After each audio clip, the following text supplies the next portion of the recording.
Welcome, my beautiful and sweet friends of the literatures. I am Richelle and I am the Little Red Writer. And I have a Dutch channel in which I read a new story every week. But this week's story is so special to me and so important to me that I wanted to translate it in English as well, because it's about autism and getting diagnosed with autism at an adult age. I wasn't diagnosed for a long time and that was quite problematic.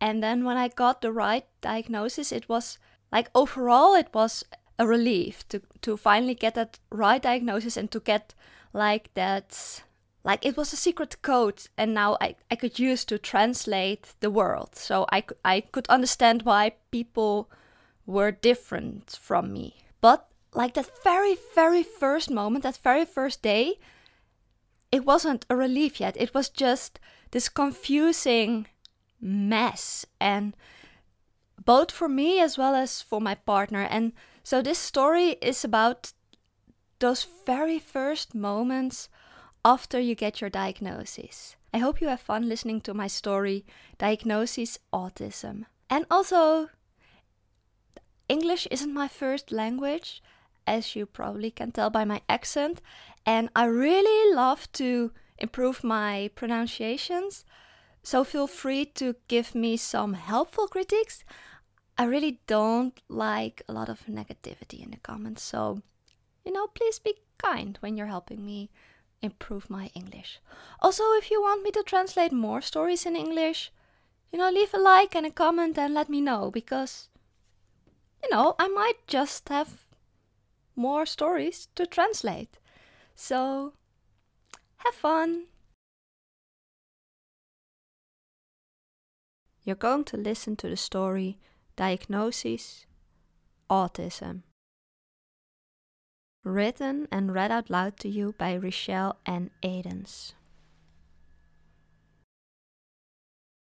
"Can you get me the grubble grub grub?" she says. Her fingers are clawing through the air as if that's supposed to illustrate the meaning of grubble grub grub. I look at the pot with boiled potatoes in front of her and the packet of sauerkraut she just cut open. She probably means the potato masher. I open the drawer and hand her the masher. Beneath the wriggly line she crushes the potatoes. I'm staring at the little yellow snakes crawling into existence. She doesn't seem to notice she used a word that doesn't exist. Today, the letter with her diagnosis arrived. She seems unfazed by it, or maybe she just hasn't processed it yet. Sometimes a person just needs a little more time to process news like that. I study her face and wonder if I'm seeing her with different eyes right now. From behind, I wrap my arms around her tummy and put my chin on her shoulder. She says my beard is itching too much and she pushes me aside. Outside, the sky has gone dark. Also because the evening is falling, but primarily because of the thunderstorm approaching. Against the background of grey clouds, blackbirds are flying erratically, crisscross, to celebrate the thunderstorm or to play with the air current, or maybe to hastily find shelter. I don't know how birds think. "Are those fleekies clean?" She means the plates. Yesterday she called the plates splitterplongs. I get them from the cupboard and put them on the dining table.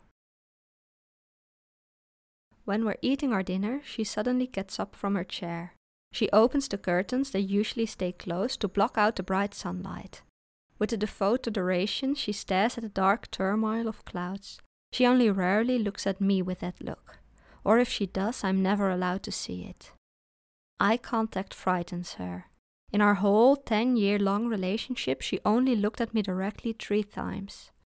Once because she wanted me to kiss her and she read online that that's how you're supposed to do it in a new relationship. Although with me it didn't work, she stared at me with this plump emptiness I didn't understand.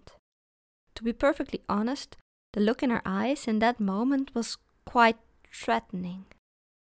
Luckily, we later succeeded in kissing each other.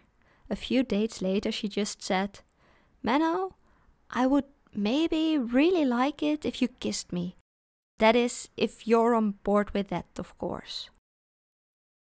The second time she looked at me was when I teased her and she wanted to prove to me that she could do it.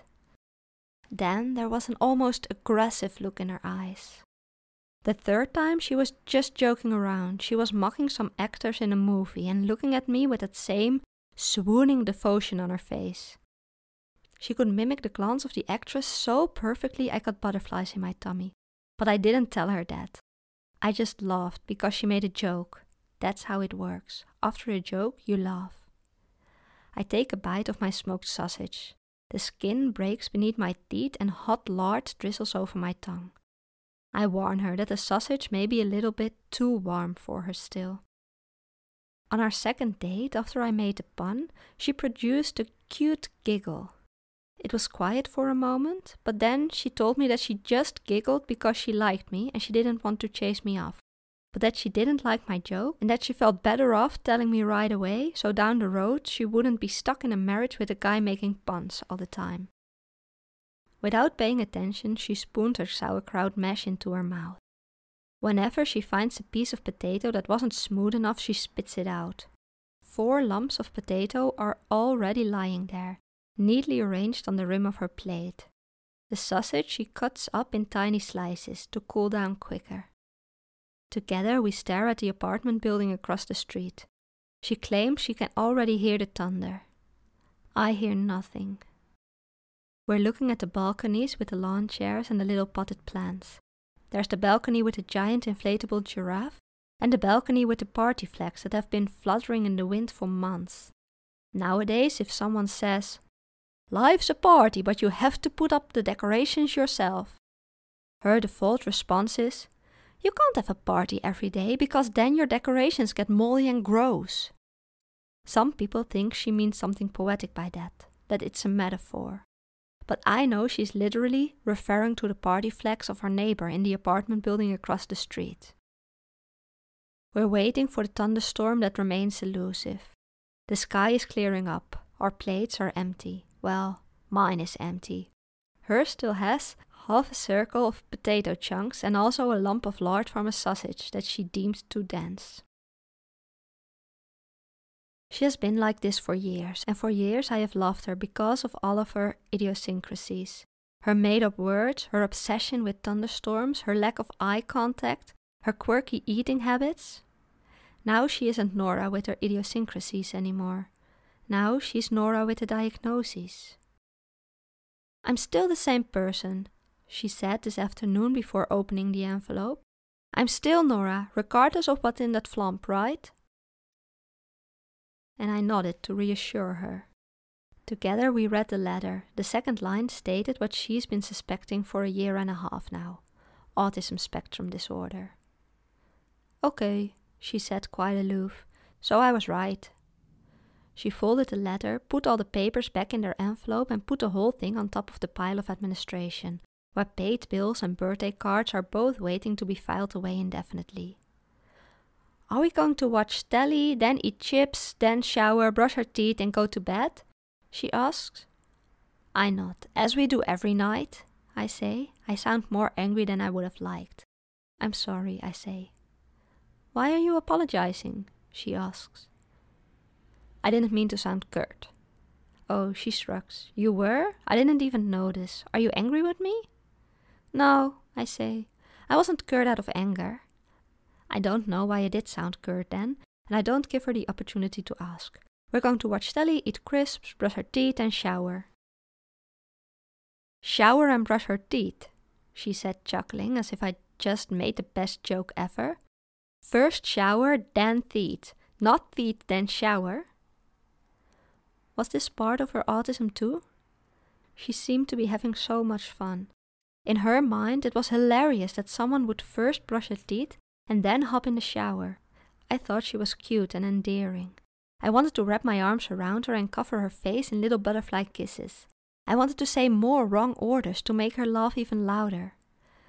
Normally I would have done just that. Any other time I would have said, "We're going to brush our teeth, take a shower, go to bed and eat crisps." And she would probably roll over the floor in joy. Eating after brushing your teeth?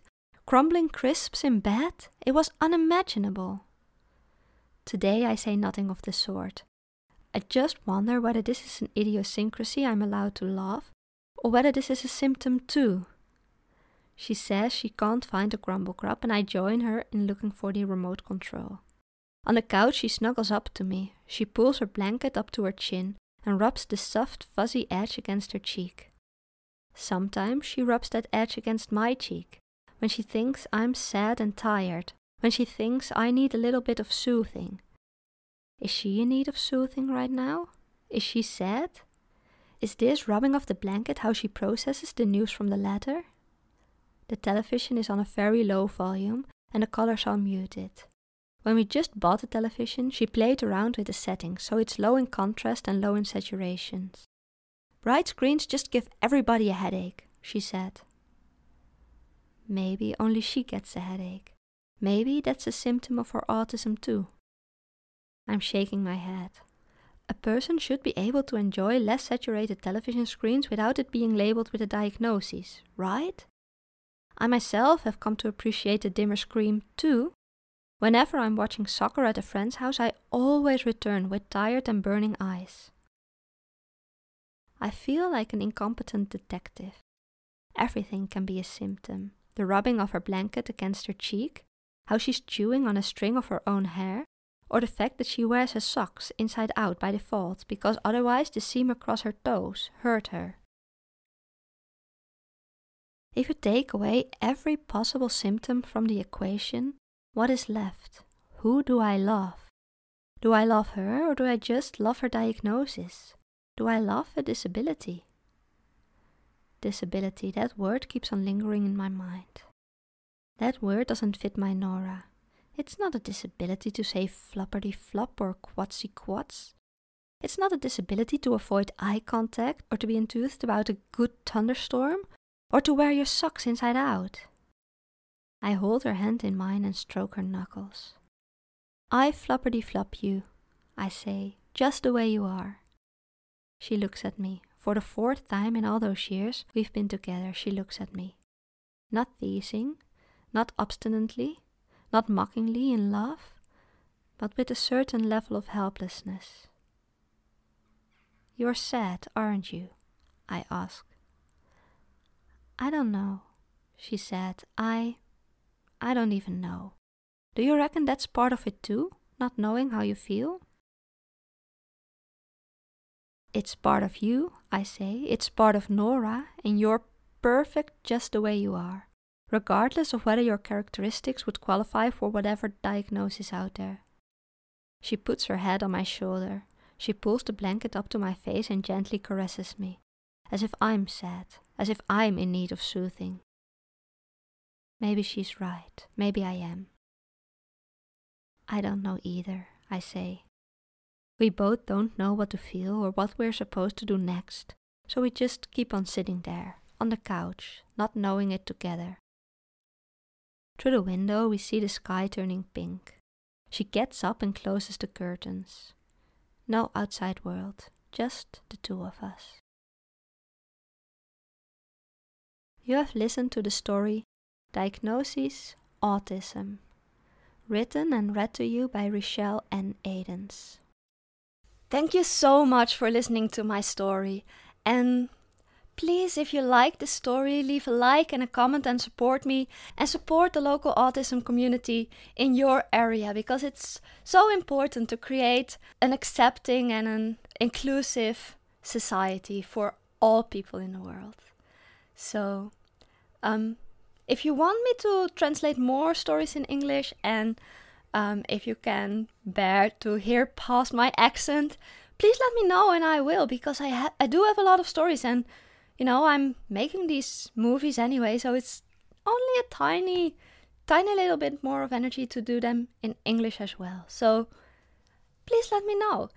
I wish you a very fun day today and I wish you a very fun week. And I hope to see you all next week with the next story. And if you don't speak Dutch, then I wish you a very good, month until I post the next English story. Just, or have a fun life. Just enjoy yourself. Okay, bye-bye.